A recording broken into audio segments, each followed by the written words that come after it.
Bonjour, bonjour à toutes, bonjour à tous. Tout d'abord, un petit mot pour s'excuser du retard. On a 10 minutes de retard sur l'horaire prévu. On a eu quelques soucis techniques de dernière minute qu'on a réussi à résoudre. On va donc pouvoir se lancer rapidement pour pas prendre trop de retard à l'arrivée. Et donc, on est ravis de vous retrouver pour ce second webinaire de la semaine, un webinaire donc à destination des salariés de la branche, un webinaire qui va porter sur les dispositifs de financement 2025 de la branche ALISFA. Et encore, il va porter plus largement encore sur les dispositifs qui sont mobilisables par un salarié dans le cadre de son évolution professionnelle. Il n'y a pas qu'une partie financement, il y a d'autres choses dont on va parler. Donc, on va revenir là-dessus tout au long de cette présentation. Alors, si je cherche à passer à la slide suivante, j'y arrive. Donc, un temps d'introduction à ce webinaire. D'abord, un mot sur l'organisation. Donc, ce webinaire, il se déroule via l'outil GoToWebinar qui nous a fait bien des misères pour nous connecter. Et donc, on aura des temps structurés avec des temps de questions-réponses. Au sujet des questions, vous avez la possibilité de nous en poser. Donc, vous avez un petit onglet questions qui est disponible. On essaiera de répondre à un maximum de questions sur les temps prévus à cet effet. Et puis, en fonction des questions qui nous seront posées, si on voit qu'il y a des thématiques qui sont particulièrement génératrices de questions, s'il y a des questions très spécifiques sur des dispositifs, il est possible qu'à l'avenir, on organise d'autres temps d'échange avec vous, d'autres webinaires pour aller plus en détail sur certains dispositifs qui nécessiteraient des réponses plus précises. Un dernier mot, ce webinaire il est enregistré et donc l'enregistrement sera disponible dans les jours à venir sur le site de branche www.alisfa.fr, donc le site de la branche des acteurs du lien social et familial. Un site, si vous ne le connaissez pas, je vous invite à y aller au plus vite, parce que c'est un site sur lequel vous retrouvez tout un tas d'informations, des informations sur la convention collective, et toutes ces évolutions au fil du temps, sur la politique emploi-formation, sur la politique en matière de santé et de prévoyance dans la branche ALISFA, mais vous y retrouvez également des éléments en matière d'observation. Et voilà, vous retrouvez tout ce qui concerne, tout ce qui touche de près ou de loin à la branche ALISFA est sur ce site. Donc voilà, je vous invite à le découvrir si vous ne le connaissez pas encore. L'ordre du jour de ce webinaire, tout d'abord, on reviendra rapidement sur les différents temps d'information sur les financements de la formation professionnelle. Alors, on est en plein dans ce début d'année où on a différents temps d'information et différents supports qui sont envoyés à la fois aux employeurs et aux salariés de la branche ALISFA. Ensuite, un temps de présentation des intervenants, un temps d'introduction par la présidence, un temps de présentation de la branche et on va se rafraîchir l'esprit au sujet du financement de la formation professionnelle pour avoir une vision un petit peu globale sur le sujet. Et puis ensuite, on va rentrer vraiment dans le vif du sujet en répondant à la question quels dispositifs correspondent à quels besoins. Et puis on conclura en faisant un détour par les ressources et outils qui sont disponibles. Alors, les différents temps d'information sur les financements. Donc là, c'est l'occasion de vous préciser que ce webinaire salarié, donc il se tient aujourd'hui. Il fait suite à un premier webinaire qui a eu lieu le 14 janvier, donc mardi, qui lui était à destination des employeurs. Ce webinaire est d'ores et déjà disponible en replay sur le site de branche, donc alisfa.fr. Et puis, dans les temps d'information prévus en ce début d'année, il y a également des réunions d'information collective organisées par ce que l'on appelle les référents en région et les conseillers uniformation. Ce sont des réunions à destination des employeurs pour les informer sur les règles en matière de prise en charge de la formation professionnelle. Et puis, il y a des supports qui sont disponibles, à la fois des supports qui sont envoyés aux structures, aux employeurs de la branche, et puis des supports qui sont disponibles en ligne. N'hésitez pas à aller les consulter. Il y a notamment une brochure à destination des salariés. Alors, encore à cette heure-là, c'est la brochure 2024 qui est publiée sur le site de Branche, mais dans les jours à venir, la brochure 2025 va être mise en ligne. Donc, nous vous invitons à consulter régulièrement le site alisfa.fr pour pouvoir consulter cette brochure. La présentation des intervenants, puisque je ne suis pas seul à l'écran, je suis accompagné d'Isabelle Duchesne et Michel Poulet. Et donc, Michel et Isabelle, je vous laisse vous présenter. Oui, Isabelle, bonjour à toutes et à tous. Vas-y, alors, Isabelle, je te non, laisse la parole. allez, vas-y, Michel. Bon, allez, je commence. Isabelle Duchesne, je suis vice-présidente de la CPNEF et je suis administratrice à Elisfa, au syndicat employeur de la branche. Oui, bonjour à toutes et à tous. Michel Poulet, je suis secrétaire fédéral dans la Fédération nationale de l'action sociale Force ouvrière et je préside actuellement la CPNEF. Merci beaucoup, Isabelle et Michel. Et donc, moi, je suis Sébastien Riquelme. Je suis le responsable du service technique de la CPNEF, donc la CPNEF de la branche à l'ISFA. Et donc voilà, j'animerai ce webinaire avec Michel et Isabelle. Michel et Isabelle, à qui je vais repasser tout de suite la parole pour un temps d'introduction par la présidence de la CPNEF. Oui, alors, donc je démarre. Je vais essayer d'être assez synthétique, alors avec quelques redites par rapport au webinaire précédent. Alors déjà, on peut noter, pour commencer, qu'il s'agit d'une première. C'est la première fois, la première année en tout cas, que la branche Alisfa organise un webinaire à destination des salariés sur cette question de la formation professionnelle. Voilà, donc ça c'est une première chose. Un mot sur le contexte dans lequel nous sommes, le contexte général. On est dans un contexte économique et budgétaire qui est marqué par l'austérité. Austérité qui est assumée par les gouvernements qui se succèdent à un rythme un peu effréné en ce moment. Ils se succèdent, mais ils ne changent pas de cap. La réduction des financements publics se concrétise pour ce qui nous concerne pour la formation professionnelle par une réduction de ce qu'on appelle le légal, les fonds légaux de la formation professionnelle, mais Sébastien y reviendra un peu plus en détail. Nous avons pour la formation professionnelle, nous pouvons distinguer les fonds légaux et les fonds conventionnels, c'est-à-dire les fonds qui sont directement gérés par la branche professionnelle, en l'occurrence par Alisfa. La conséquence de ces réductions on va dire, du légal, donc des fonds légaux, c'est que les fonds conventionnels sont de plus en plus sollicités. Et ces réductions amplifient des mécanismes qui sont déjà inscrits dans une loi qui est une loi de 2018 sur la formation professionnelle, qu'on pourrait dire la mal nommée pour la liberté de choisir son parcours professionnel. C'est une loi qui contraint beaucoup, alors à la fois sur les fonds légaux, mais aussi sur les fonds conventionnels, c'est-à-dire que la branche a effectivement un peu plus de prérogatives. Cette loi, d'ailleurs, donne des prérogatives supplémentaires aux branches professionnelles, mais bien sûr dans un contexte budgétaire beaucoup plus contraint. Et cette situation nous impose paritairement, alors paritairement, c'est-à-dire que comme vous le voyez là, c'est que nous sommes dans la branche Alisfa, il y a un représentant d'une organisation syndicale de salariés et une représentante, donc Isabelle, du syndicat employeur. Et nous, en fait, nous faisons ce qu'on appelle de la gestion paritaire des fonds de branche, c'est-à-dire que tout ça appartient aux employeurs et aux salariés qui composent la branche. Et ça, je crois que Sébastien y reviendra aussi dans la structuration de la branche. Donc ça, c'est quand même une précision importante. Et dans cette situation, paritairement, nous avons dû prendre quelques mesures face à ces réductions budgétaires.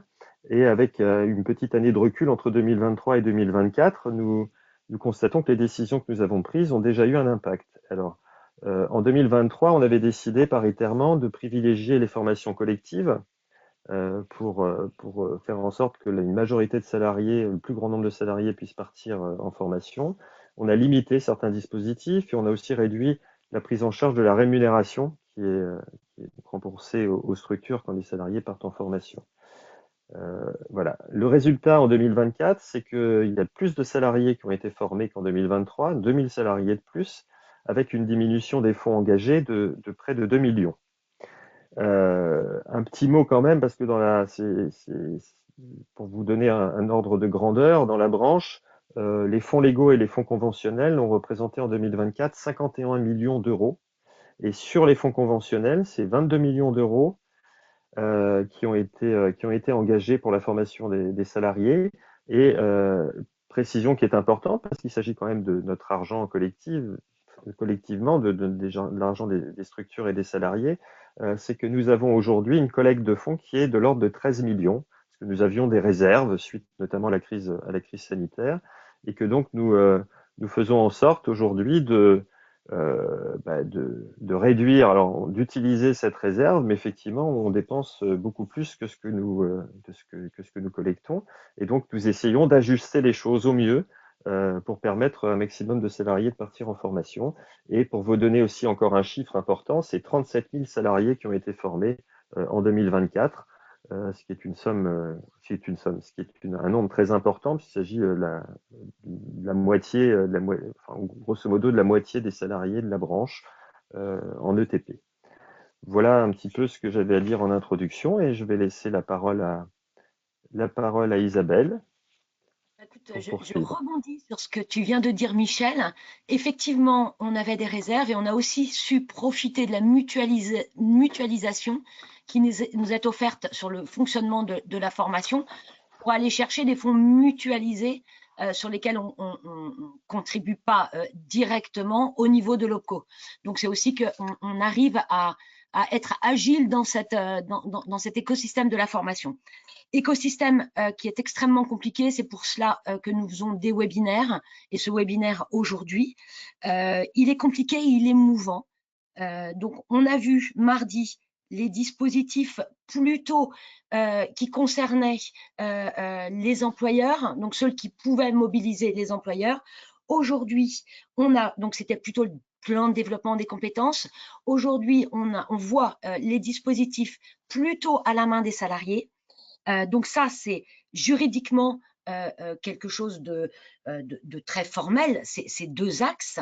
Néanmoins, dans la vraie vie de nos structures, là où il y a une dynamique de formation importante dans la branche à l'ISFA, c'est pas aussi formel. Ce que je veux dire, c'est que il y a de très très nombreux exemples de co-construction dans le cadre d'un dialogue social entre des employeurs et des salariés qui décident de voir comment est-ce qu'on pourrait favoriser les départs, comment est-ce qu'on pourrait permettre les départs des salariés en fonction de leurs besoins.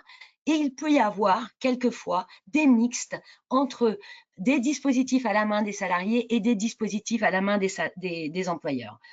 Pourquoi je dis ça? Parce que, comme l'a dit Michel, on est dans c'est vrai, un moment où il y aura une réduction des fonds légaux. Donc, automatiquement, cela aura des répercussions dans l'enveloppe à disposition des employeurs. Et donc, c'est là où il est super important que les salariés connaissent exactement les dispositifs qu'ils peuvent mobiliser à leur initiative, mais aussi que les employeurs les connaissent parce que on a un rôle d'accompagnement des salariés dans la maîtrise de ces dispositifs, notamment dans le cadre de l'entretien professionnel, et que franchement, c'est pas facile, c'est compliqué. Donc Sébastien va nous les décrire. Juste cette bonne chance, puisqu'il y a des dispositifs sur lesquels, franchement, chapeau, et c'est un défi si vous arrivez à les expliquer. Je pense notamment à la VAE qui change tous les 3 mois et où on a du mal effectivement à vous apporter une information claire. En tout cas, nous, on essaye. On va essayer de vous donner la dernière information à date. Les mises à jour, elles seront faites sur le site d'Alisfa, et je laisse la parole à Sébastien. Merci. Merci Isabelle, merci Michel. Et donc on va essayer de relever ce défi au cours de ce webinaire. Avant de relever ce défi-là, on va déjà relever le défi de présenter la branche professionnelle. Alors on va faire ça assez rapidement. La branche professionnelle, donc à l'ISFA, les acteurs du lien social et familial, c'est une branche professionnelle qui regroupe les associations et organismes de droit privé sans but lucratif, quelle qu'en soit la forme juridique, et qui exerce à titre principal des activités d'accueil et d'animation de la vie sociale, d'intervention sociale et ou culturelle concertée et novatrice, et d'accueil de jeunes enfants.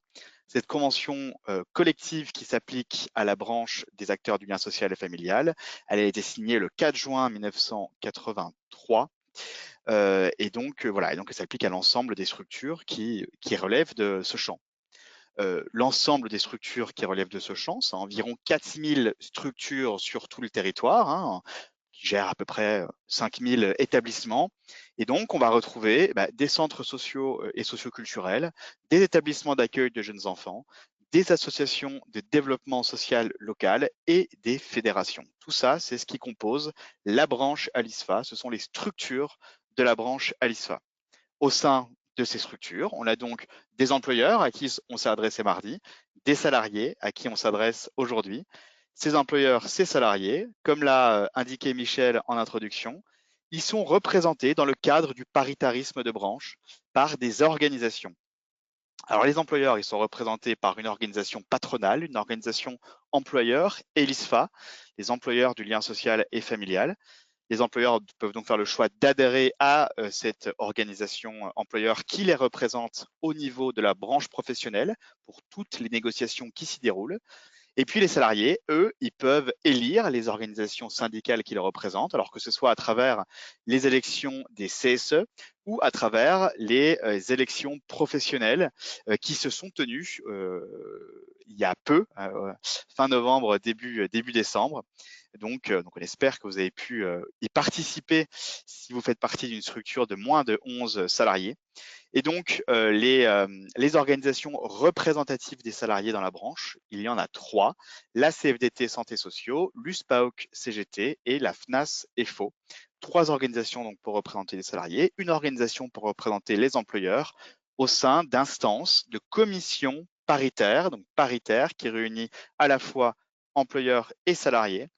Et donc, ces 3 commissions sont donc l'ACPPNI, Commission paritaire permanente de négociation et d'interprétation. Ce qui est intéressant, c'est négociation et interprétation. Cette commission, elle négocie la convention collective, les avenants à la convention collective, et elle vient interpréter ces dispositions s'il y a une nécessité d'interprétation. La CPNEF, donc la Commission paritaire nationale emploi-formation, elle vient piloter la politique emploi-formation et c'est donc cette CPNEF que nous représentons aujourd'hui pour vous parler. Et la CPSP, donc Commission paritaire santé et prévoyance, elle traite de tout ce qui relève de la complémentaire santé et du régime de prévoyance mis en place dans la branche. Sur ces éléments-là, encore une fois, il y a encore plus d'informations sur le site alisfa.fr. Donc, encore une fois, je vous encourage à y aller, car voilà, c'est une ressource inestimable en information. Le financement de la formation professionnelle, afin d'y voir un petit peu plus clair, là aussi, c'est un défi d'y voir clair, parce que on a essayé de schématiser ça. Hein, donc, c'est un schéma qu'on a fait, et même en schématisant, c'est pas si simple. Ce qu'il faut retenir, grosso modo, c'est qu'il y a différents fonds qui viennent financer la formation professionnelle. Ensuite, il y a des gestionnaires qui viennent piloter et gérer administrativement ces fonds pour la mise en place de dispositifs qui permettent de financer des dispositifs d'accès à la formation professionnelle. Les fonds se divisent donc en 2 grandes catégories. Hein. Michel l'a dit en introduction. Il y a les fonds légaux, donc les fonds légaux qui sont déterminés par la loi et chaque entreprise verse ses fonds légaux à l'URSSAF. Et ensuite, ces fonds légaux, ils vont venir financer pas mal de choses, et notamment des choses dont on va parler au cours de ce webinaire. J'ai mis des petites flèches roses à côté des dispositifs dont on va parler.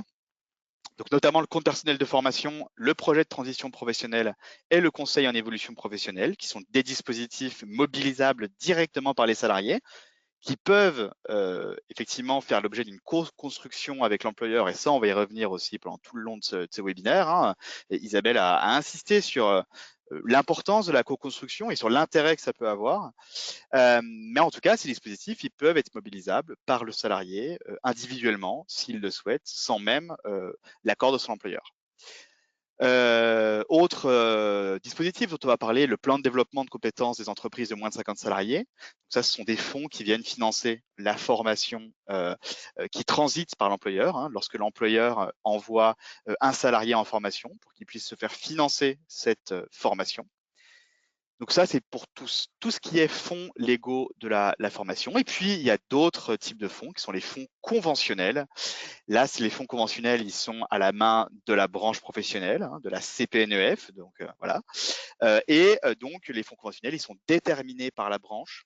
C'est la branche ALISFA qui détermine quel est le niveau de contribution des entreprises pour venir financer de la formation. Ils sont versés à Uniformation, notre opérateur de compétences, l'opérateur de compétences de la branche, et pour venir financer tout un tas de dispositifs dont on va également parler, mais là, on est encore sur les dispositifs à la main de l'employeur. On en parlera néanmoins parce que c'est important pour un salarié dans le cadre de son projet d'évolution professionnelle, de pouvoir échanger avec son employeur. Et puis, il y a des prises en charge qui vont se faire parfois sur les dispositifs à la main du salarié et parfois sur les dispositifs à la main de l'employeur lorsque il y a des co-constructions. Voilà, je ne vais pas plus loin là-dessus. Sur cette diapo, on a repris quelques chiffres clés. Michel en a cité certains pour représenter grosso modo ce que représentent les fonds conventionnels et ce que représente l'argent qui est engagé au titre de cet argent conventionnel. Voilà, on est à 22 millions d'euros engagés sur l'année 2024, qui a permis de financer le départ de 37 000 salariés en formation. Donc, c'est un nombre quand même très important. On est très satisfait de ce dynamisme dans les structures de la branche ALISFA. Beaucoup de salariés partent en formation et c'est une très bonne chose. Il y a également des salariés qui sont partis sur des formations certifiantes, des formations plus longues pour acquérir un diplôme, acquérir une certification professionnelle. Et donc, les dispositifs mis en place par la branche permettent de financer ces dispositifs particuliers. C'est plus coûteux. Et donc, il y a 430 salariés qui ont pu bénéficier d'une formation certifiante grâce aux dispositifs mis en place par la branche. Et puis ensuite, on a d'autres types d'actions, par exemple le financement des actions d'analyse des pratiques professionnelles, où on a eu plus de 1000 dossiers qui ont été financés au cours de l'année 2024. Et puis également les bénévoles de nos associations qui peuvent bénéficier de formations, notamment les bénévoles dirigeants. Et voilà, les bénévoles sont au cœur des associations de la branche ALISFA. Et donc, ils peuvent bénéficier d'une petite partie des fonds pour bénéficier de formations. Alors, j'avais intégré un petit moment de questions-réponses. Peut-être, je ne sais pas si la présidence souhaite ajouter un mot à ce que j'ai dit, souhaite compléter ou Isabelle qui dit non. Donc, comme on a pris un peu de retard, on va avancer et je regarde dans les questions. Il n'y a pas de questions pour le moment. En même temps, ce sont des éléments qui appellent pas forcément à des questions, mais au cas où, je préférais faire une petite pause à ce moment-là. Michel, pas de remarques supplémentaires non plus? Aucune. Je vois simplement qu'il y a des mains levées, mais je sais pas comment je sais pas comment ça fonctionne. Alors, je ne sais pas du tout, mais si vous avez des questions, en tout cas, n'hésitez pas à les poser sur l'outil de questions intégré à l'interface. Elles nous seront relayées. Voilà, on va rentrer dans le vif du sujet. Quel dispositif pour quels besoins? Et donc, on a listé des grands besoins en lien avec la formation professionnelle et la construction d'un parcours professionnel pour un salarié. Premier besoin, je souhaite être accompagné de mon projet d'évolution professionnelle. Donc là, une porte d'entrée. Je souhaite pouvoir me clarifier l'esprit au sujet de l'évolution du parcours que j'envisage ou du parcours que je pourrais envisager. Et donc là, on va parler directement du conseil en évolution professionnelle. Deuxième besoin, je souhaite faire le point sur mes compétences afin de définir mon projet professionnel. On parlera du bilan de compétences. Troisième besoin, je souhaite valoriser mon expérience professionnelle et acquérir une nouvelle certification grâce à la valorisation de cette expérience. Et là, on parlera de la validation des acquis de l'expérience, la VAE.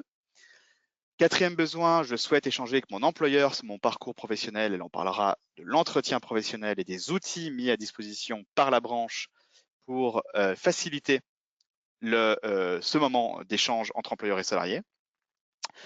Et puis enfin, cinquième besoin, je souhaite financer mon départ en formation, mon bilan de compétences ou ma VAE. Et donc là, On parlera de tout ce qui est financement, hein. On aura vu un petit peu quel dispositif on peut mobiliser avant.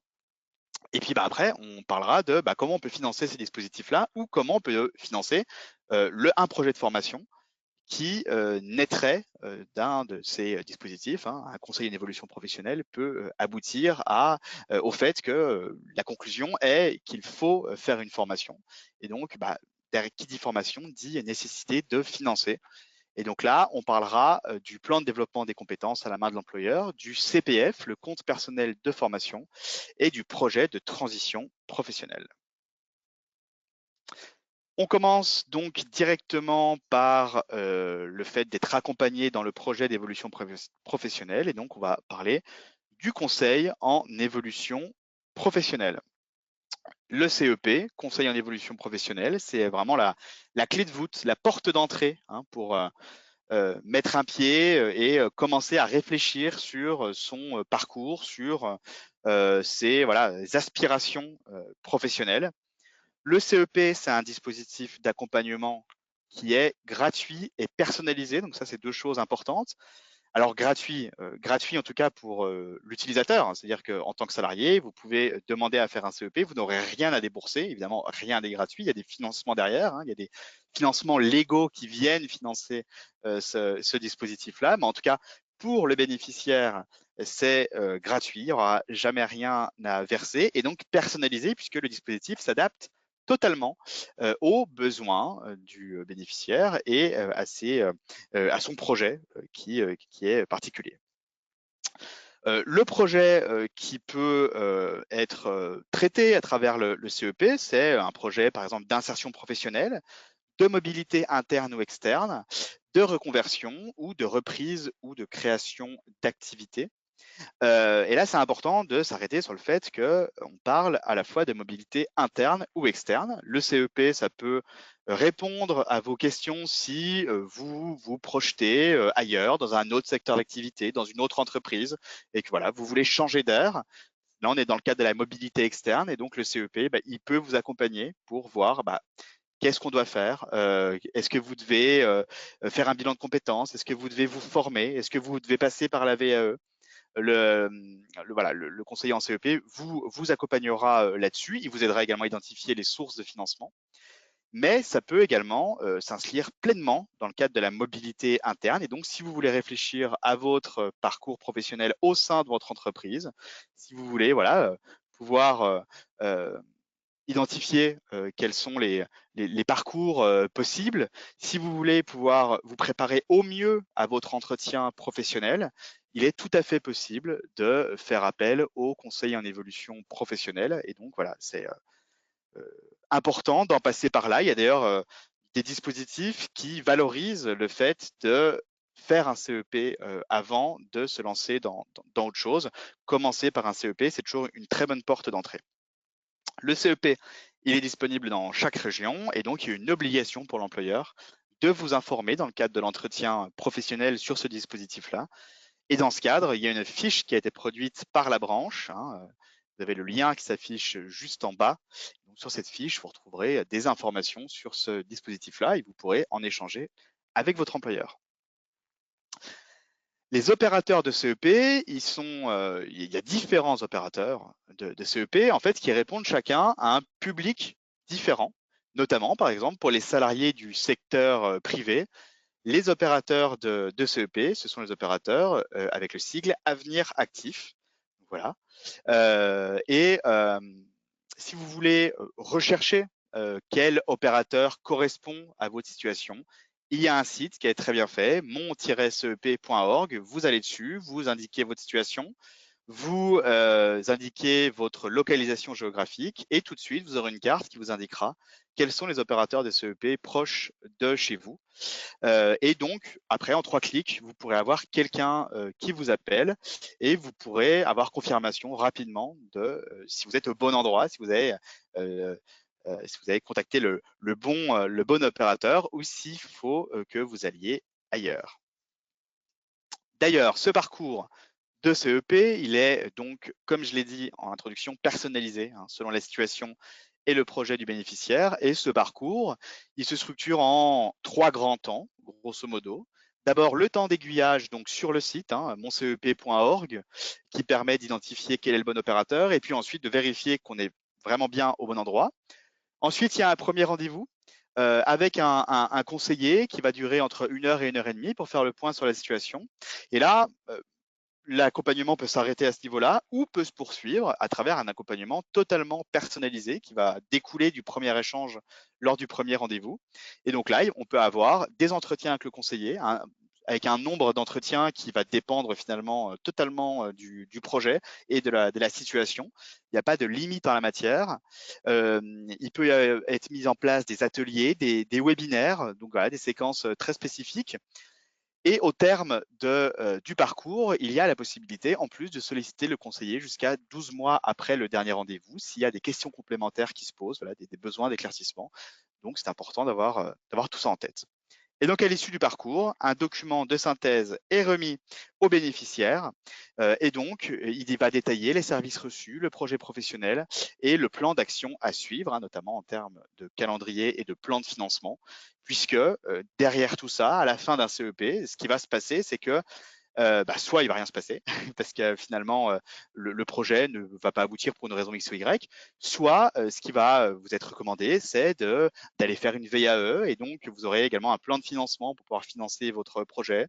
Soit ça va être de faire une formation, d'aller mobiliser le CPF, de voir avec votre employeur dans quelle mesure vous pouvez co-construire un parcours. À l'issue du CEP, c'est vraiment là que le plan d'action va pouvoir se mettre en place. Et donc, c'est pour ça que c'est une porte d'entrée vraiment intéressante pour ensuite envisager son parcours professionnel et son parcours de formation. Le deuxième besoin et le deuxième dispositif qui correspond, le besoin donc de faire un point sur les compétences afin de définir le projet professionnel. C'est parfois compliqué de prendre le recul nécessaire pour se dire de quelles compétences je dispose, quelles compétences j'ai acquis à travers mon expérience professionnelle. C'est pas évident. C'est pas évident de savoir quelles compétences je peux valoriser dans ma filière, dans mon secteur d'activité, quelles compétences je peux valoriser ailleurs, quelles compétences pour évoluer professionnellement. Donc là, on entre sur la question du bilan de compétences. Donc le bilan de compétences, un dispositif qui permet aux salariés d'analyser les compétences professionnelles et personnelles et d'analyser également les aptitudes et motivations. Donc voilà, ce bilan de compétences, il va permettre de bien reclarifier le projet professionnel et, si besoin, de définir un projet de formation si on identifie que des compétences manqueraient aux salariés dans le cadre de son projet professionnel. Ça permet d'identifier les formations à réaliser. Le bilan de compétences, il est réalisé par un prestataire extérieur à l'entreprise, certifié par l'État, et donc il peut être réalisé à votre initiative en tant que salarié ou être proposé par l'employeur. Et là, je dis bien proposé, il ne peut pas être imposé par l'employeur, mais bien proposé. Et donc, encore une fois, il y a une obligation d'information de l'employeur vers le salarié sur ce dispositif-là lors de l'entretien professionnel. Encore une fois, une fiche d'information est disponible sur le site alisfa.fr avec l'URL qui s'affiche en bas de la diapo. En termes d'organisation de ce bilan de compétences, déjà une info, sa durée maximum, elle est de 24 heures. Et ce bilan de compétences, il consiste en une alternance de travail personnel du bénéficiaire, de son côté, et puis de rendez-vous avec un conseiller. Et donc voilà, les rendez-vous sont fixés dans le temps selon l'échange préalable avec le conseiller. Là-dessus, je pense que c'est important de préciser qu'il ne faut pas sous-estimer le travail personnel à fournir dans le cadre du bilan de compétences. Ça nécessite un gros travail de la part du bénéficiaire. Donc voilà, il n'est pas à sous-estimer. Et donc, ce parcours, il se construit autour de 3 phases. Une phase préliminaire où on va analyser la demande, le besoin et définir du coup la suite du déroulé de ce bilan de compétences. Arrive ensuite la phase d'investigation où là, on va rentrer dans le dur, dans le vif du sujet. On va chercher à identifier les connaissances, les savoir-faire qu'il faut traduire en termes de compétences. Les compétences, c'est un langage propre. Il faut réussir à parler ce langage-là. Il faut réussir à traduire ce qu'il en est des savoir-faire et des connaissances en matière de compétences. Et puis, on va également, lors de cette phase, analyser les intérêts, les motivations personnelles et professionnelles du bénéficiaire, et puis, au final, repérer les développements qui seront à envisager. Et puis la troisième phase, la phase de conclusion, où là, on va restituer le résultat du bilan et construire le projet et évaluer les conditions de mise en œuvre de ce projet. Au terme de ce bilan de compétences, sont remis donc des résultats détaillés et un document de synthèse. Ce document de synthèse, il peut être transmis à l'opérateur de CEP. S'il y a eu un CEP avant le bilan de compétences, le bénéficiaire peut demander à ce qu'il y ait une transmission à l'opérateur de CEP pour qu'il y ait un suivi du parcours. Et il peut également y avoir une transmission à l'employeur, mais qui ne peut se faire qu'avec l'accord du bénéficiaire. Donc ça, c'est important à noter.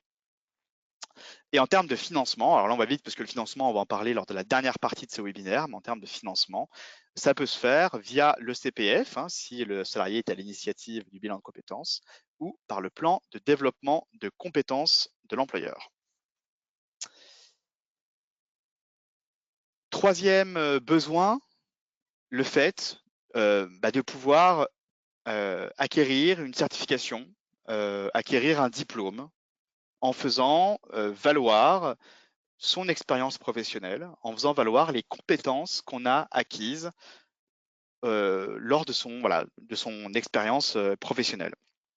Et là, on va directement parler de la VAE, la validation des acquis de l'expérience, qui permet donc de faire valider les compétences d'un salarié par un diplôme.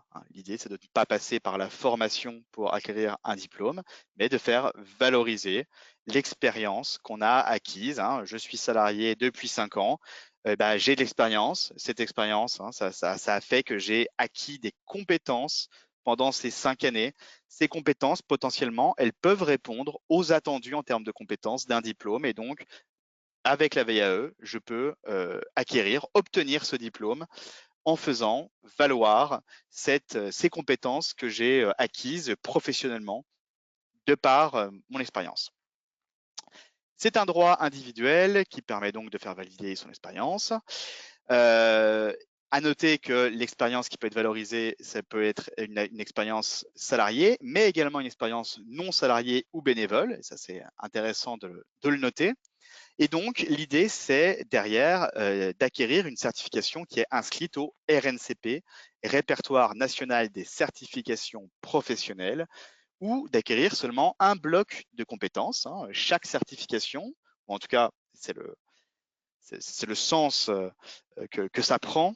C'est pas encore toutes, mais un nombre important de certifications et de plus en plus au fil du temps sont divisées en blocs de compétences et donc via la VAE, il y a la possibilité d'acquérir uniquement un bloc de compétences, quitte à acquérir un autre bloc de compétences plus tard par une autre VAE ou par de la formation. Donc il y a la possibilité d'acquérir une certification dans son intégralité en raisonnant par bloc de compétences par bloc de compétences. Une nouvelle fois, une obligation pour l'employeur d'informer le salarié sur ce dispositif lors de l'entretien professionnel. Alors, Isabelle disait en introduction, elle a cité nommément la VAE pour expliquer à quel point le contexte pouvait être mouvant et complexe à saisir. Donc on y rentre. Effectivement, au cours... Merci Isabelle. L'année dernière, il y a eu une réforme de la VAE. Alors, c'est des choses qui sont faites avec le temps. Il y a une plateforme qui a été mise en place, France VAE, une plateforme qui visait et qui vise encore d'ailleurs à simplifier l'accès à la VAE et aux démarches administratives. Alors, elle visait initialement à simplifier le financement aussi, mais ce n'est plus le cas, donc on ne va pas en parler. Avant, il y avait des financements qui étaient prévus. On va mettre ça sous le tapis parce que ça n'existe plus, donc on va oublier. Mais en tout cas, l'ambition, elle est toujours de simplifier l'accès à la VAE. France VAE existe toujours, mais n'existe que pour 24 diplômes. Donc, parmi la multitude de diplômes qui existent, il n'y a que 24 diplômes pour lesquels il faut passer par France VAE si vous voulez faire une VAE. Il y a une obligation, vous n'avez pas le choix. Si vous voulez faire une VAE, il faut passer par France VAE. Et il se trouve qu'au sein de ces 24 diplômes, déjà, les 24 diplômes, ce sont les diplômes de la santé, du sanitaire et du social. Et donc, que donc dans ces diplômes, on va retrouver pas mal de diplômes qui concernent directement les métiers de notre branche professionnelle. C'est pourquoi on vous parle de France VAE aujourd'hui. J'ai repris sur cette diapo les quelques diplômes qu'on retrouve beaucoup dans la branche, notamment les diplômes de la petite enfance. Donc, on va retrouver notamment le CAP accompagnement éducatif petite enfance, le diplôme d'état d'auxiliaire de puériculture, le diplôme d'état d'éducateur de jeunes enfants, le BTS économie sociale et familiale, le diplôme d'état conseiller en économie sociale et familiale, le CAFE Ruisse et le diplôme d'état éducateur spécialisé. Plus globalement, on va retrouver d'ailleurs tous les diplômes du travail social. Ils sont tous sur cette plateforme France VE. Manque à l'appel beaucoup de diplômes quand même, et notamment des diplômes qu'on retrouve beaucoup dans nos cœurs de métier dans la branche. Et là, je vais penser notamment aux diplômes de l'animation, toute la filière animation, que ce soit le CPGEPS, le BPGEPS, le DEGEPS, le DSGEPS. Ils ne sont pas sur France VAE. Et donc, pour toutes ces autres certifications, et notamment les diplômes de la filière animation, il faut en passer par la procédure habituelle, c'est-à-dire passer par le certificateur directement. Et donc là, administrativement, c'est un peu moins simple à gérer. Sur France VAE, en quelques clics, on s'inscrit, on trouve son accompagnateur de parcours et on se lance dans la démarche. Dans la procédure classique de droit commun, c'est un petit peu plus complexe, mais ça se fait tout à fait, donc vous pouvez y aller. En tout cas, vous pouvez retrouver les informations déjà sur la plateforme France VE. Vous avez tout un tas d'informations, et notamment si vous êtes concerné par un des diplômes qui sont listés là, si vous voulez acquérir un de ces diplômes-là par la VAE, il faut passer sur France VAE. Il y a également un portail dédié, vae.centreinfo.fr, où vous retrouvez tout un tas d'informations. Et là, notamment, si vous n'êtes pas compris dans ces 24 diplômes, il faut aller sur vae.centreinfo.fr. Et puis, il y a une ressource très importante qui peut vous aider. Ce sont les points relais conseils VAE. Et eux, c'est eux qui vous accompagneront au mieux sur le terrain pour vous dire quelle est la procédure, quelle est la démarche à mettre en œuvre pour lancer votre démarche VAE. Et donc, ce sont les points relais conseils VAE. La liste de ces points relais est accessible via l'URL qui est indiquée ici. Le support vous sera envoyé a posteriori, donc vous pourrez directement cliquer, puisque là, l'URL n'est pas forcément facile à prendre en note. Sur cette VAE, que dire d'autre? D'abord, que c'est un parcours qui se construit en 3 grandes étapes. Première étape, le dossier de recevabilité ou faisabilité.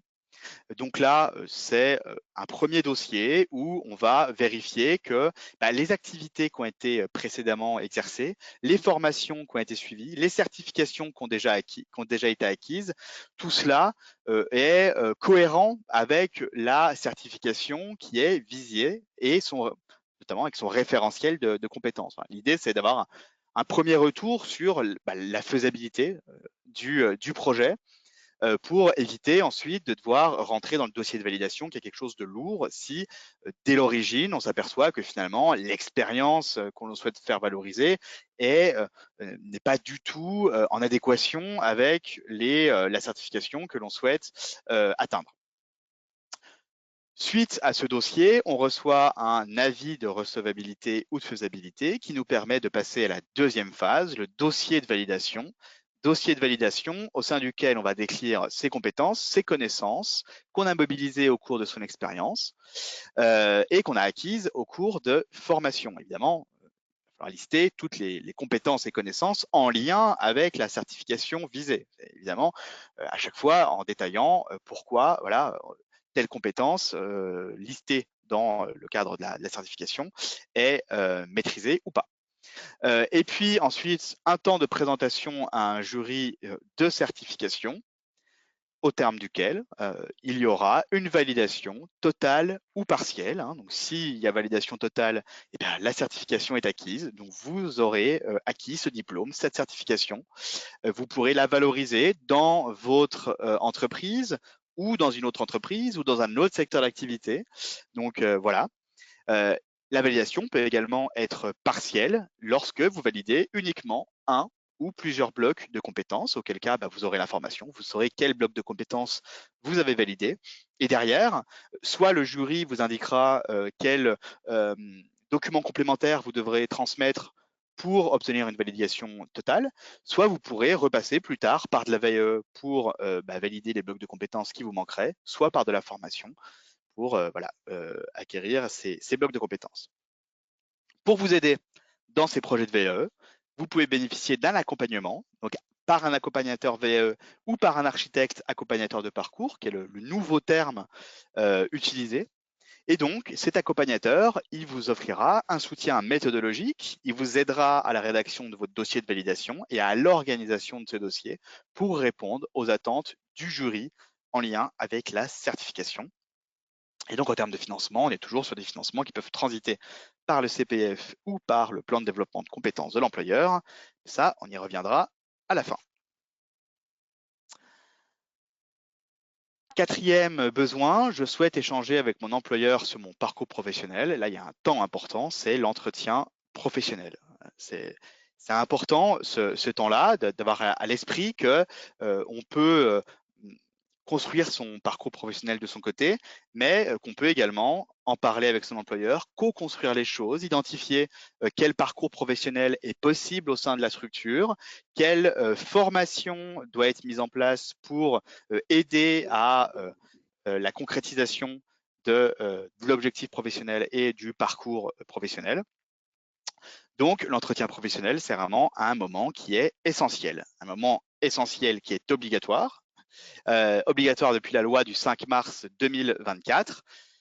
Les salariés doivent bénéficier d'un entretien professionnel tous les 2 ans. D'ailleurs, on ne le précise pas ici, mais tous les 6 ans, ils doivent bénéficier d'un entretien récapitulatif des 6 années. Et donc, cet entretien professionnel, c'est un moment privilégié d'échange entre le salarié et l'employeur pour réfléchir sur les objectifs professionnels, que ce soit à court, à moyen ou à long terme, pour explorer les opportunités d'évolution au sein de la structure et pour identifier les compétences clés et envisager les moyens de les développer. Voilà. Sur l'entretien professionnel, important de préciser que un kit d'information a été mis en place donc par la branche, j'en ai parlé tout à l'heure. On revient en détail là-dessus. Ce kit d'information, il comprend un guide qui explique ce qu'est l'entretien professionnel, c'est quoi son cadre réglementaire, c'est quoi la différence entre l'entretien professionnel et l'entretien annuel d'évaluation, entre l'entretien professionnel et l'entretien bilan à 6 ans. Donc, il reprend tout ça. Ce guide, il est évidemment à destination à la fois des salariés et des employeurs. C'est important que vous puissiez en prendre connaissance avant votre entretien professionnel. Ce kit, il comprend également une trame type, donc une trame d'entretien professionnel à remplir avec l'employeur. Et donc, cette trame type, elle permet de faciliter la préparation et le déroulé de l'entretien professionnel. Et puis, il y a des fiches pratiques, c'est les fiches pratiques dont on a parlé jusqu'à maintenant dans le cadre de ce webinaire, des fiches pratiques sur le CPF, sur le CEP, sur le bilan de compétences. Il y a également une fiche sur les acteurs de la formation professionnelle, si vous voulez en savoir un petit peu plus sur le sujet. Et puis, il devrait y avoir une fiche sur la VAE, et c'est vrai que la VAE est un terrain tellement mouvant que on l'a enlevé du site et qu'on attend un peu que les choses soient totalement stabilisées avant de pouvoir recommuniquer quelque chose de fiable pour éviter de communiquer quelque chose qui bougerait quelques semaines après. Ce kit, il est disponible sur le site de branche dans la partie emploi et formation, dans la rubrique nos communications et outils, dans la sous-rubrique nos outils. Encore une fois, www.alisfa.fr. À ce niveau-là, je me permets également de préciser que sur l'entretien professionnel, il y a une étude qui est en cours avec l'Observatoire de branche, une étude qui va prendre fin le 22 janvier et qui vise à faire un bilan des pratiques en matière d'entretien professionnel dans la branche, mais également des besoins à la fois des employeurs et des salariés sur cet entretien. L'idée, c'est également pour nous d'avoir un retour sur ce kit d'information qui a été conçu. Est-ce qu'il est connu? Est-ce qu'il est utilisé? Est-ce qu'il est satisfaisant? Et s'il n'est pas satisfaisant, pourquoi il n'est pas satisfaisant?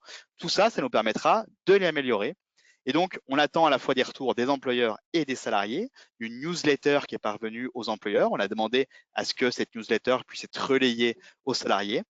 Donc, si vous n'avez pas eu accès au lien de ce questionnaire, donc questionnaire accessible jusqu'au 22 janvier, je leur précise, ça prend à peu près 10 minutes pour remplir le questionnaire. Pour nous, c'est vraiment très important comme apport d'information. Et le lien, il est disponible sur le site alisfa.fr. Il y a un article sur la page d'accueil qui renvoie vers le lien vers le questionnaire. Et puis, il y a un bandeau en haut du site qui également renvoie directement vers le lien. Donc, voilà, j'en profite pour placer ça là parce qu'on est en plein dans la passation de ce questionnaire. Avant de rentrer sur la partie financement des dispositifs, je ne sais pas si Michel et Isabelle, vous avez un commentaire à faire ou si vous voulez qu'on prenne éventuellement quelques questions. Il y a une question, peut-être Sébastien, on nous demande si le diplôme de médiateur familial est bien sur France VAE.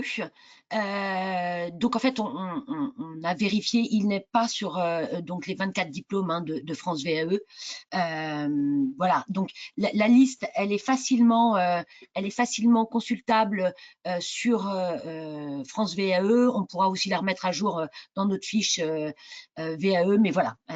Le médiateur familial n'est pas sur France VAE, mais vous pouvez toujours vous faire accompagner en VAE avec les anciens dispositifs sur cette certification. D'accord. Je reprends ton souffle, Sébastien.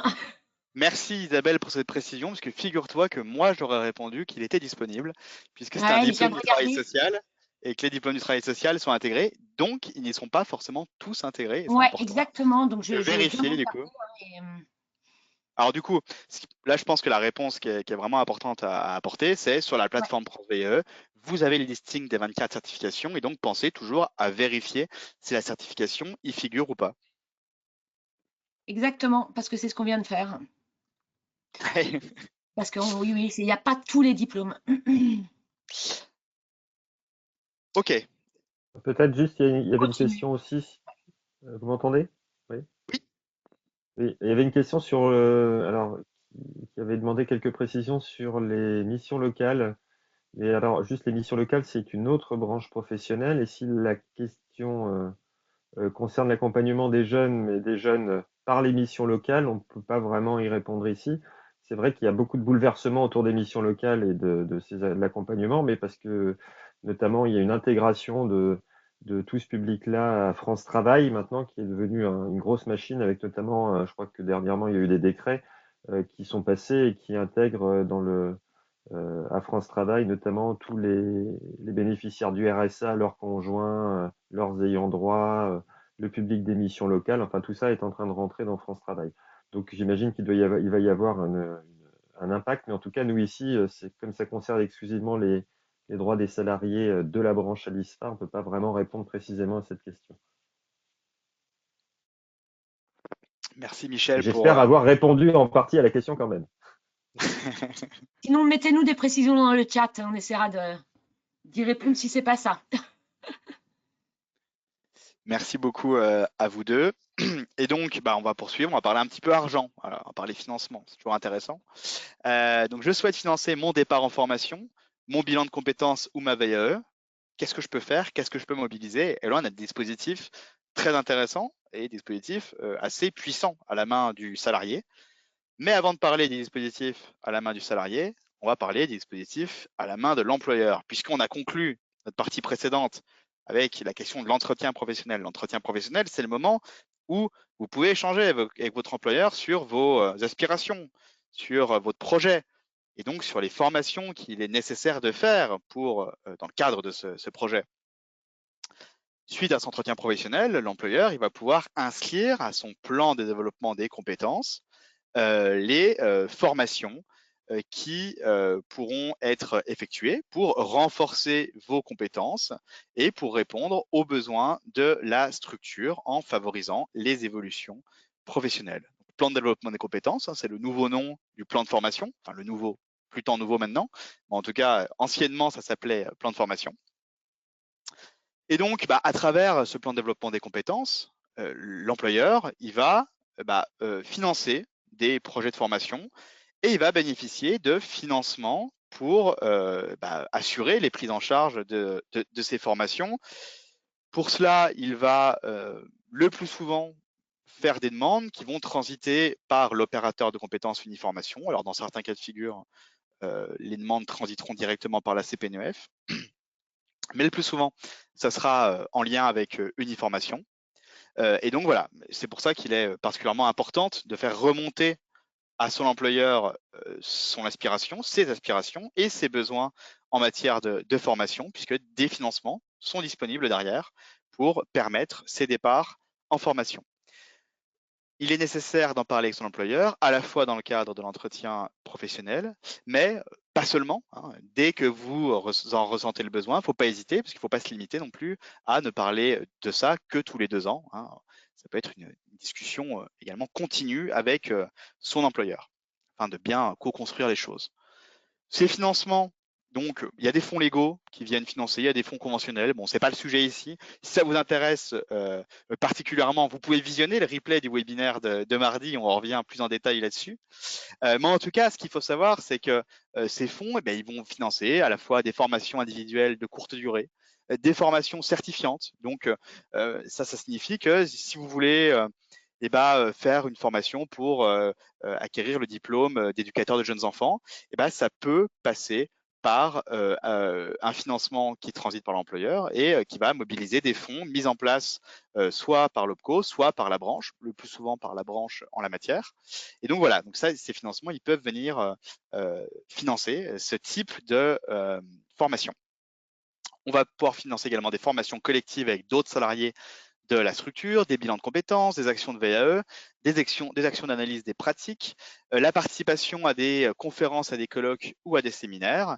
Et après, c'est prise en charge. Alors, ça va dépendre des dispositifs. Encore une fois, si ça vous intéresse, le replay de mardi est disponible. Mais en tout cas, les prises en charge, elles vont pouvoir porter sur les coûts pédagogiques, c'est-à-dire le coût de l'action, combien facture l'organisme de formation à la structure, ou sur les frais annexes qui sont engendrés par la formation. Donc ça, c'est tous vos frais pour vous rendre à la formation, les frais de transport. Si la formation elle est loin de votre domicile, il peut y avoir une nécessité d'hébergement. Donc ces frais d'hébergement peuvent être pris en charge, pardon. Ça dépend des dispositifs. Les frais de repas également peuvent être pris en charge. Et également, sur certains dispositifs, les frais de rémunération peuvent être pris en charge afin qu'une partie de votre rémunération puisse être remboursée à votre employeur pour faciliter votre départ en formation. Ça, c'était ce qui concernait les dispositifs à la main de l'employeur. On va rentrer maintenant sur les dispositifs purement salariés, en commençant par le plus connu, le CPF, le compte personnel de formation, qui prend de plus en plus de place et d'importance ces dernières années. Les fonds qui transitent pour financer le CPF sont de plus en plus importants. Et donc, c'est tout simplement un dispositif qui permet d'acquérir des droits à la formation, qui se matérialise par un crédit en euros, mais qui sont des droits à la formation, qui ne sont pas un crédit qui appartiennent directement aux salariés. Je veux dire par là que vous ne pouvez pas retirer cet argent. C'est bien des droits pour financer uniquement de la formation. Et par exemple, dès lors qu'il y a départ en retraite, ces droits à la formation disparaissent. Et donc, on va pouvoir venir financer des actions de formation avisées, qualifiantes ou certifiantes. Voilà. On va revenir juste après sur quelle formation précisément on va pouvoir venir financer. L'espace personnel, il est disponible sur le site moncompteformation.gouv.fr. Si jamais vous n'avez pas ouvert votre CPF, allez-y tout de suite pour que votre compte puisse se créditer et que vous puissiez commencer à valoriser finalement vos droits à la formation et financer des projets de formation. Une nouvelle fois, une obligation d'information par l'employeur dans le cadre des entretiens professionnels. L'alimentation de ce compte CPF, comment il se fait? Alors, il se fait de façon différente selon que le salarié est à temps plein ou à mi-temps ou qu'il a un temps de travail inférieur à un mi-temps.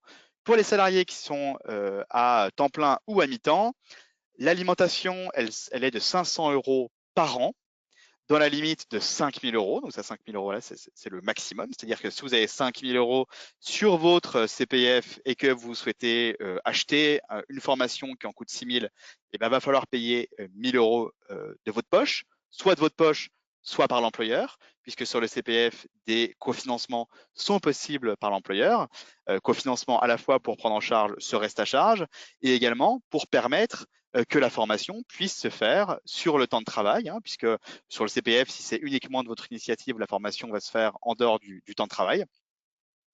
Mais vous pouvez également faire la demande à votre employeur pour que la formation puisse, sur toute la formation ou à un moment de la formation, se faire sur le temps de travail. Et dans ce cas-là, il y aura maintien de la rémunération, donc ce qui correspond en soi d'ailleurs déjà à une forme de cofinancement par l'employeur. En tout cas, sur l'achat même d'une formation, l'employeur peut venir abonder pour venir cofinancer l'achat d'une formation et notamment vous éviter un reste à charge. Cette alimentation du compte, c'est à noter qu'elle est de 800 € dans 2 cas de figure. Dans le cas de figure où le salarié est bénéficiaire de l'obligation d'emploi des travailleurs handicapés ou dans le cas de figure où le salarié a un niveau de qualification inférieur au niveau 3, c'est le niveau des CAP et PEP. Et dans ce cas-là, le montant maximum d'alimentation du compte est de 8 000 €. Et pour les salariés dont le temps de travail est inférieur au mi-temps, ce sont les mêmes règles que précédemment, juste l'alimentation annuelle, elle est calculée au prorata du temps effectivement travaillé sur l'année.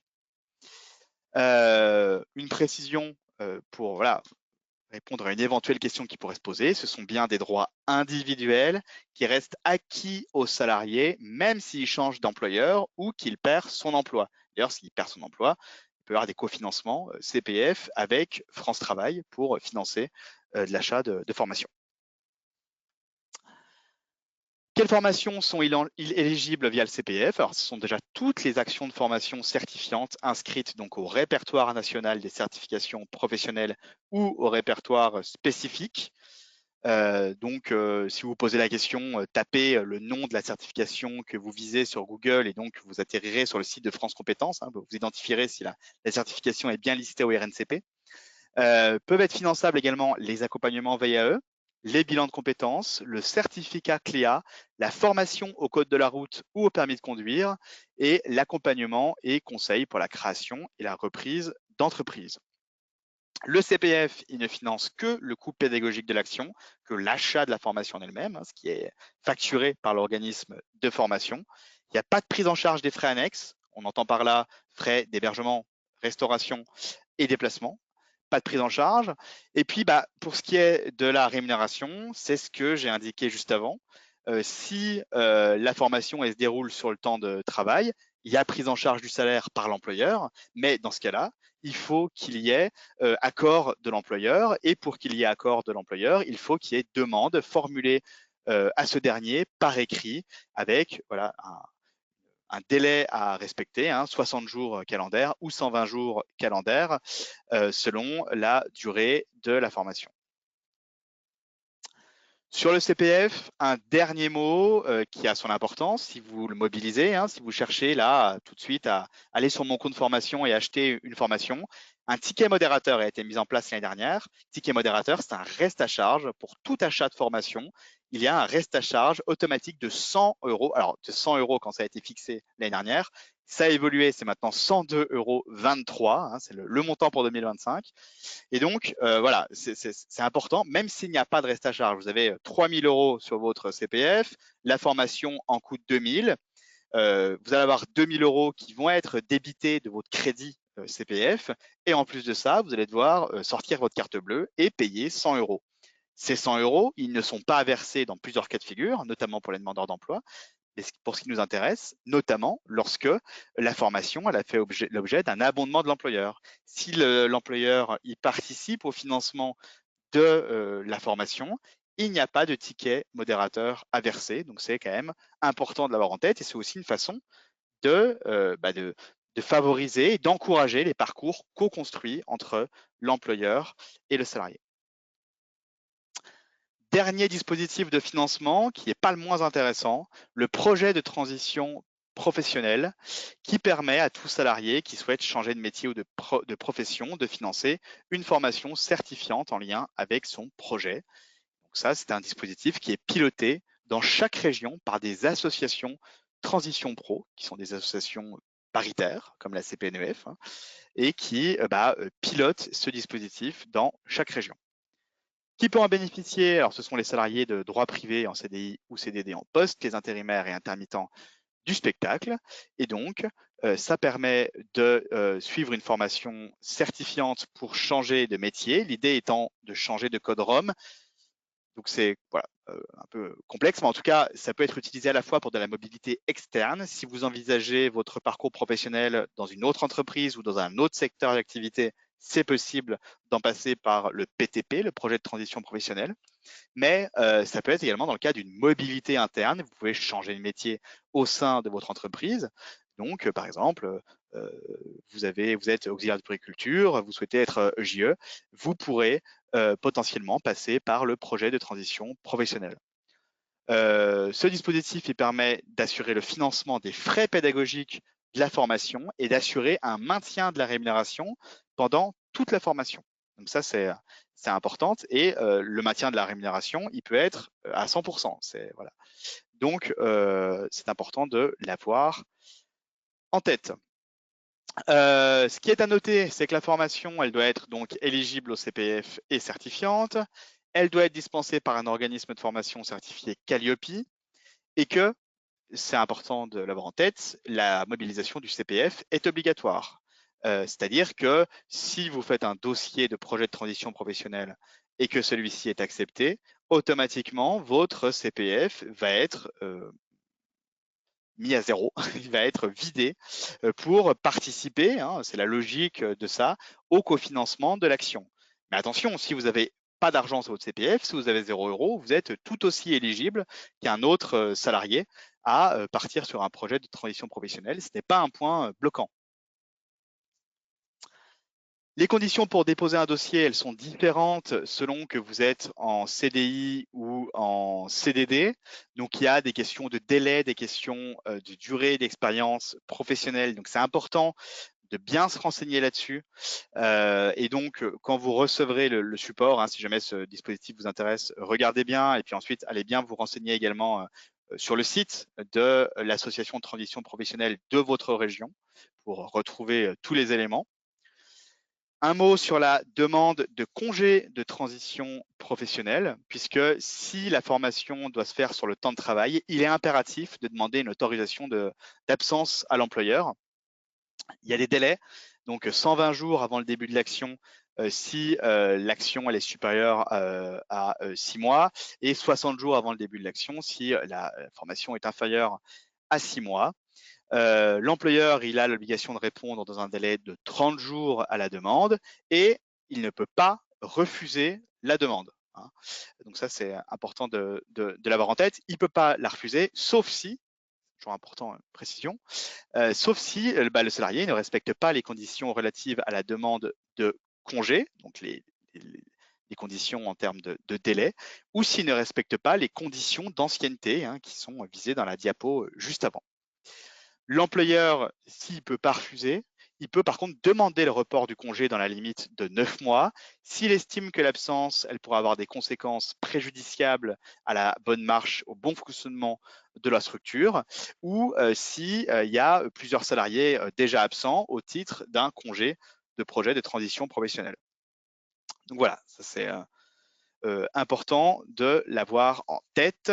Pour finir sur ce projet de transition professionnelle, le dossier doit donc être déposé auprès de l'association de transition professionnelle de votre région. C'est facilement trouvable hein, sur les moteurs de recherche pour trouver votre association. Hein. Il suffit de taper association transition pro et puis le nom de votre région.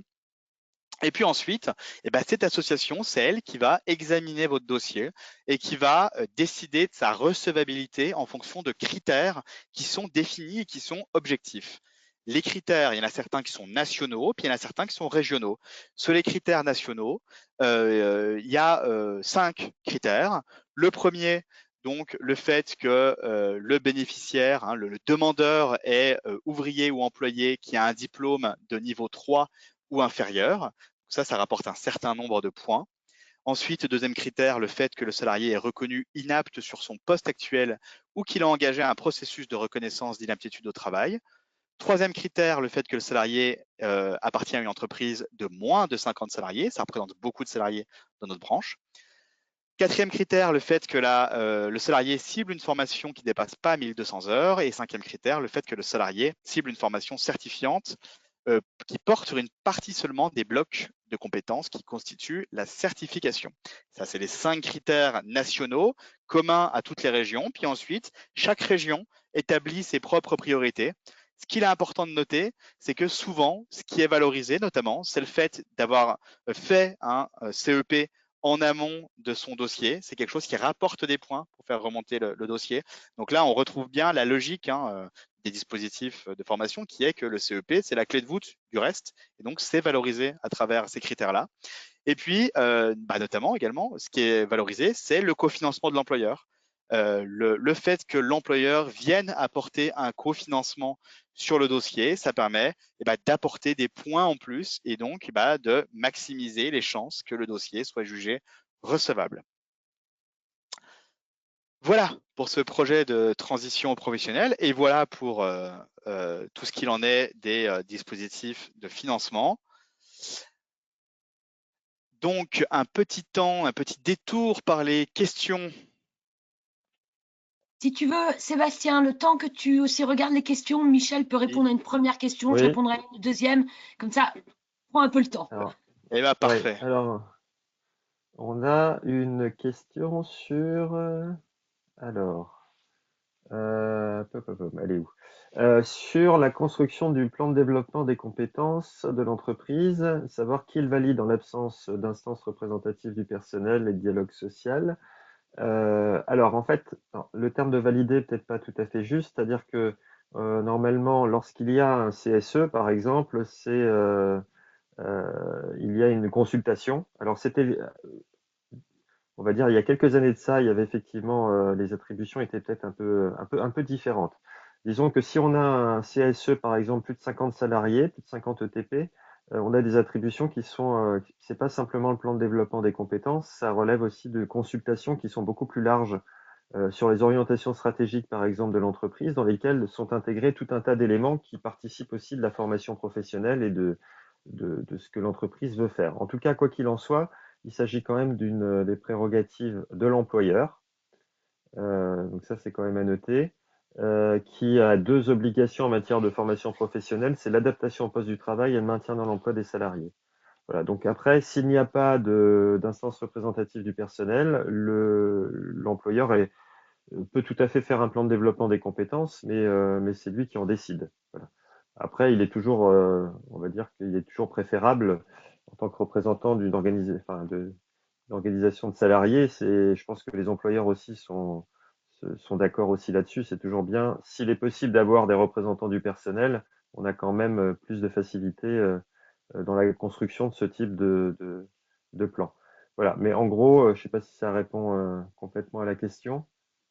Mais en tout cas, il n'y a pas de validation particulière. Il y a éventuellement une consultation, voilà, pour avis, et ça s'arrête là.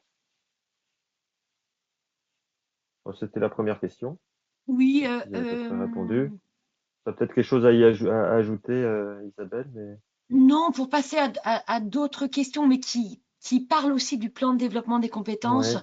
Ouais. On nous demande, par exemple, si le plan de développement des compétences peut financer des parcours de formation qui amènent à une évolution, mais par exemple, une directrice de crèche qui veut passer un CAFDES pour devenir ensuite directrice d'IME. Ce qu'on peut dire, c'est que vous pouvez évidemment avoir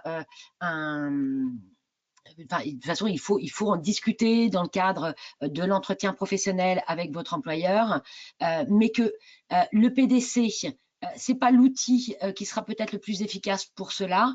On vous recommande peut-être de passer par un CEP et ensuite déboucher sur un dispositif de transition professionnelle. Ça peut être aussi une piste qui semble peut-être plus adéquate à ce genre de projet professionnel. Sébastien, si tu veux prendre le relais sur des questions. Oui. Alors, j'ai vu une question qui demandait si la certification Calliope était obligatoire pour les formations autres que celles du projet de transition professionnelle. Alors, en effet, la certification Calliope, elle est à peu près obligatoire pour tout ce qui nécessite un financement public. Donc, la certification Calliope, maintenant, c'est un impondérable. Il y a un dispositif financé via des fonds conventionnels qui est le remboursement des frais d'inscription à un colloque, une conférence, un séminaire qui là ne nécessite pas la Calliopisation, mais c'est le seul qui me vient en tête. Donc effectivement, Calliope maintenant enfin, on ne peut pas passer à côté. Hein. Il est demandé si on peut faire un CEP plus d'une fois. Donc oui, c'est possible. Alors après, il doit y avoir des délais en termes pour entre deux CEP que j'ai pas en tête, mais on pourra revenir vers vous plus tard avec la réponse plus précise. Il est demandé si sur les dispositifs il y a des limites d'âge pour les seniors. Alors je ne sais pas si ça ciblait un dispositif en particulier. A priori non, il n'y a pas de limite d'âge sur les dispositifs et ce qu'on peut indiquer, c'est que le projet de transition professionnelle, il vise aussi à répondre aux problèmes d'usure professionnelle. Hein. Ça permet aussi d'envisager les secondes parties de carrière. On a notamment dans la branche des métiers ou pour lesquels le phénomène d'usure professionnelle est vraiment important. Voilà. Donc c'est important d'avoir ça en tête. Le projet de transition professionnelle, il porte aussi sur ce type de projet-là. J'ai lu une question indiquant que le ticket modérateur ne concernait pas les 24 diplômes de France VE. Alors le ticket modérateur, lui, c'est sur le CPF. Du coup, j'imagine que ce qui est demandé, c'est le fait que le ticket modérateur ne s'appliquerait pas dans le cadre. Si une Voilà, c'est VAE ça. est Si la VE est modélisée par un achetée via CPF. le, c'est ça.